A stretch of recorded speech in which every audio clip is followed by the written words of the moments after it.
सबसे पहले इंडिगो के फ्यूचर्स में खरीदारी करने की राह है। 4255 का स्टॉप लॉस होगा, 4400, 4440, 4475 के टारगेट के लिए बार बार लगातार 4000 के आसपास इसके नीचे हमने ये कहा था कि खरीदारी कीजिए स्टॉक में।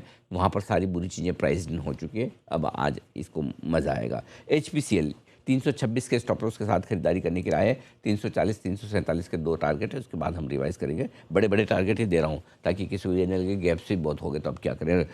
IOC इंडियन ऑयल कॉर्पोरेशन 129 के स्टॉप लॉस से खरीदा जा सकता है। 138 और 142 के बड़े टारगेट इसके लिए भी आते हुए दिख रहे हैं। फिर आइए रिलायंस जिसे कोई पसंद नहीं करता उसे हम पसंद करते हैं, चाहे वो रिलायंस हो चाहे HDFC बैंक हो, हम इन्हें बहुत पसंद करते हैं।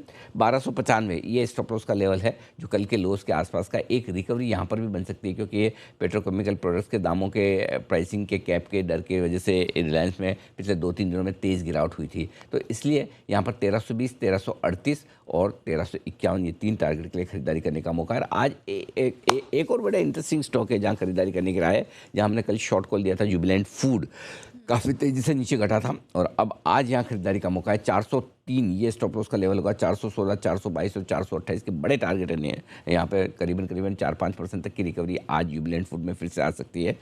एक तो ये कि गैस की सप्लाई को लेकर धीमे धीमे समस्याएं कम होगी और दूसरा उनका ये मानना है कि सप्लाई धीमे धीमे नॉर्मल होती दिख रही है, तो ये थोड़ा एक अच्छा एक्शन यहाँ पर होता दिख रहा है। पेट्रोनेट LNG 250 के स्टॉप लॉस से यहाँ भी खरीदा जा सकता है। 264, 268 और 272 के बड़े टारगेट हैं ये है। इसके अलावा मैं गेल वेल के निकाल नहीं पाया, अब कितने निकालूंगा मैं भी, अल्टीमेटली लिमिट है मेरी भी, लेकिन हाँ बेचने का निकाला है मैंने एक ONGC।